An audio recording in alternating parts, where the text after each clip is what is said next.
শহীদ জিয়া মাত্র 16 দিনের জন্য শিক্ষামন্ত্রী হয়েছিলেন। তিনি এসে মঞ্চে বসে ভাবছিলাম কত না সুদূর প্রসারী চিন্তা ভাবনা নিয়ে শহীদ রাষ্ট্রপতি জিয়া রহমান ওই তিস্তা ব্যারেজ করেছিলেন। 34.5 কিলোমিটার দূরত্বে বগুড়া, সেখানে তিস্তা ব্যারেজ বানিয়ে তিনি পানি আনবেন, এই অঞ্চলকে সুজলা সফলা শস্য শ্যামলা তিনি করবেন। প্রায় 4,500 কিলোমিটার ক্যানেল তিনি করেছিলেন।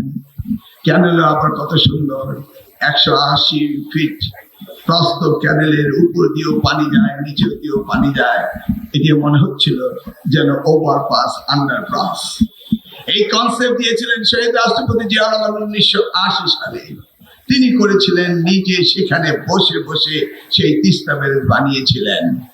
এবার বুঝতে পেরেছেন কি ধরনের সুদূর প্রসারী চিন্তা ছিল। ঠিক তেমনি ভাবে বেগম খালেদা জিয়া, আজকের প্রধানমন্ত্রী জনাব তারেক রহমান আজকে এই বিষয়টি শুরু করেছেন তাই নয়। আমরা যখন 2001 থেকে 2005-6 পর্যন্ত আমরা মন্ত্রী ছিলাম, সেই সময় তিনি জিয়া ফাউন্ডেশন করেছিলেন, মনে আছে আপনাদের?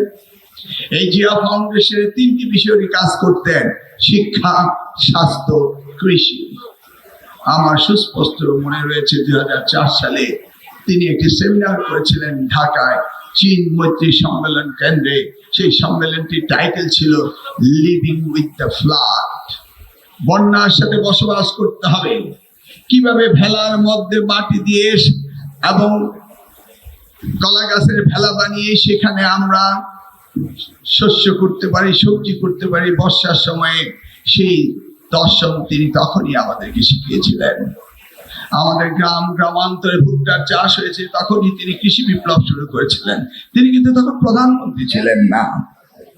তিনি স্বাস্থ্যে ক্যান্সার হাসপাতাল হতে শুরু করে জিয়া রহমান হাসপাতাল শুরু হতে সারা বাংলাদেশের স্বাস্থ্য সেবা দেওয়ার জন্য তিনি সেই নতুন পদ্ধতি চালু করেছিলেন। তখনই যার সফলতা, সার্থকতা তিনি বয়ে নিয়ে আনবেন আজকের এই দিনে। সেই সময় তিনি জিয়া ফাউন্ডেশন থেকে শিক্ষাকে সাহায্য করার জন্য জিয়া ফাউন্ডেশনে গরিব মেধাবী ছাত্রছাত্রীদেরকে দায়িত্ব দিয়েছিলেন, কিভাবে তাদেরকে পড়াশোনা করানো যায় সেই ব্যবস্থাটি তিনি করেছিলেন। আজকে দেখতে পেয়েছেন প্রতিটি ক্ষেত্রেই তিনি আগ বাড়িয়ে কাজ করছেন। তিনি বলেছিলেন হাতের কালি পোছার আগেই যেই সমস্ত প্রমিস তিনি করেছিলেন, নির্বাচনী ইশতেহারে দিয়েছিলেন, সেগুলিকে তিনি পূর্ণাঙ্গ না পারলেও আংশিকভাবে শুরু করবেন। সে আংশিকের এই প্রি পাইলট প্রজেক্ট শুরু হয়েছে আজকে আমাদের প্রিয় নেতা শাহ আলম সাহেবের এখান থেকে, তাই না? 700 মেট্রিক টন উদ্বৃত্ত খাদ্য সারা বাংলাদেশে দিচ্ছে এই আমাদের শিবগঞ্জ উপজেলা থেকে। আজকে যখন আমাদের প্রিয় মন্ত্রী বললেন হাত উঠান কয়জন কৃষক রয়েছে, দেখলাম শত শত কৃষক উপস্থিত হয়েছে। পর্দায় দেখতে পেয়েছি অন্য জায়গার চেয়ে কোনো অংশে কম নয়, বরং আমি দেখেছি বৃহত্তর সমাবেশ হয়েছে এই শাহ আলমের নেতৃত্বে এই শিবগঞ্জে। আপনারা সেই সময়ে 2001 থেকে 2006 পর্যন্ত আমরা বহু প্রতিষ্ঠান তৈরি করেছিলাম। শুরু হয়েছিল সায়েন্স অ্যান্ড টেকনোলজি ইউনিভার্সিটি, বন্ধ হয়ে গিয়েছে কারণ এটি বগুড়ায়। এই শাহ আলম দৌড়ে সেই ইউনিভার্সিটি খোলার জন্য আপ্রাণ চেষ্টা চালিয়ে যাচ্ছে। প্রতিনিয়ত আমার সাথে যোগাযোগ করছে, দৌড়ে আমার মন্ত্রণালয়ে যাচ্ছে। একটি কারণে সে চায় এই বগুড়া হোক শিক্ষা নগরী, এটি হোক বাংলাদেশের শিক্ষা হাব। এক্সট্রিম মশার কয়েল প্ল্যান্ট ফাইবার দিয়ে তৈরি, ডেঙ্গু, চিকুনগুনিয়া বাহি সহ যে কোনো মশার বিরুদ্ধে দেয় এক্সট্রিম সুরক্ষা। আপনারা এমন একটি নেতা পেয়েছেন, আর পেয়েছেন আপনারা আমাদের প্রিয় তারেক রহমানকে। আমি আজকে আপনাদের কথা দিয়ে যাচ্ছি, শাহ আলম এবং আমার প্রিয় নেতা, আমাদের প্রধানমন্ত্রী জনাব তারেক রহমান, ওনার স্বপ্ন ছিল বগুড়াকে একটি শিক্ষানগরী বানানো। ইনশাআল্লাহ এই শিক্ষানগরী বগুড়াকে বানানো হবে, এটাই হবে educational hub in the country. আমি আবারও কথা দিচ্ছি যে স্বপ্ন দেখেছিলেন শহীদ জিয়া, মাত্র 16 দিনের জন্য শিক্ষামন্ত্রী হয়েছিলেন তিনি। শিক্ষকদের যে আবেদন ছিল সেই আবেদন পূরণ করেছিলেন। 50% শিক্ষকদের বেতন ভাতা দিয়ে তিনি শুরু করেছিলেন এমপিও সিস্টেম, তাই না? আজকে দেশনেত্রী বেগম খালেদা প্রয়াত হয়েছেন, তিনি শিক্ষকদের উৎসব ভাতার ব্যবস্থা করেছিলেন, কিন্তু সেটা পূর্ণাঙ্গ ব্যবস্থা হয়নি।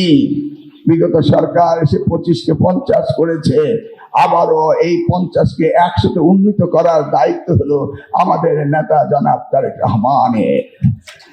আমি আশ্বস্ত করতে চাই, শিক্ষায় যে অপব্যবস্থা হয়েছিল সেই অপব্যবস্থা দূরীভূত হবে। সকলের জীবনের স্বপ্ন, আপনার সম্পদ, আপনার সন্তানকে শিক্ষিত করা।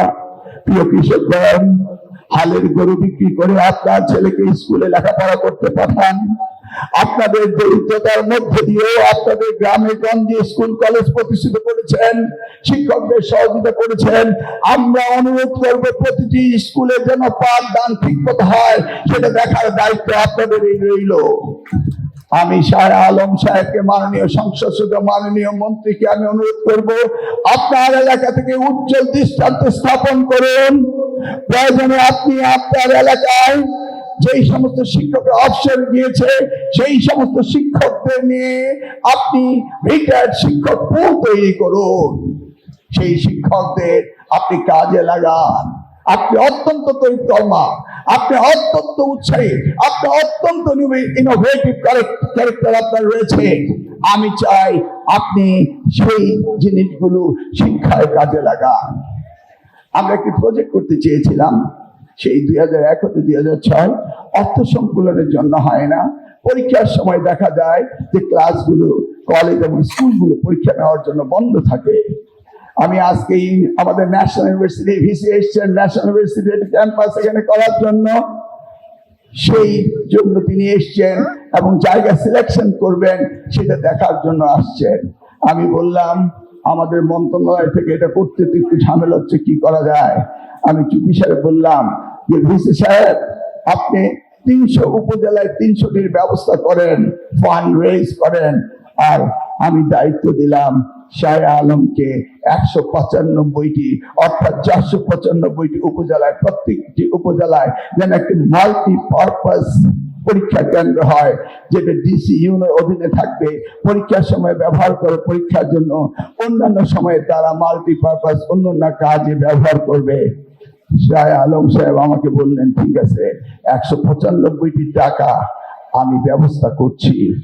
আমি কম্পিটিশন লাগিয়ে দিলাম ন্যাশনাল ইউনিভার্সিটি ভিসি এবং শাহ আলম মাননীয় মন্ত্রীকে, যে কে কার আগে অর্থ সংকলন করতে পারে। আমি কথার আগেই তিনি ধরে ফেলেন, আমার কথার আগেই তিনি কাজ করেন। আজকে সেই এলাকায় এসেছি এই সুন্দর একটি প্রোগ্রামে আমাকে চিফ গেস্ট করার জন্য। আমি আন্তরিকভাবে ধন্যবাদ জানাই আপনাদের সকলকে। আবারও আসবো বগুড়াতে, আসতে আমাদের হবে, এখানে হবে আমাদের বাংলাদেশের শিক্ষা হাব, এবং আবারও আসবো আমাদের সেই স্মৃতি বিজড়িত শহীদ জিয়া, আমাদের দেশমাতা প্রয়াত প্রধানমন্ত্রী বেগম খালেদা জিয়া, আগামীর বাংলাদেশে গড়ার পথই নিয়ে যিনি এগিয়ে চলছেন, সেই আমাদের প্রিয় প্রধানমন্ত্রী তারেক রহমানের এই তীর্থস্থানে এসে আমি নিজেকে গর্বিত মনে করছি।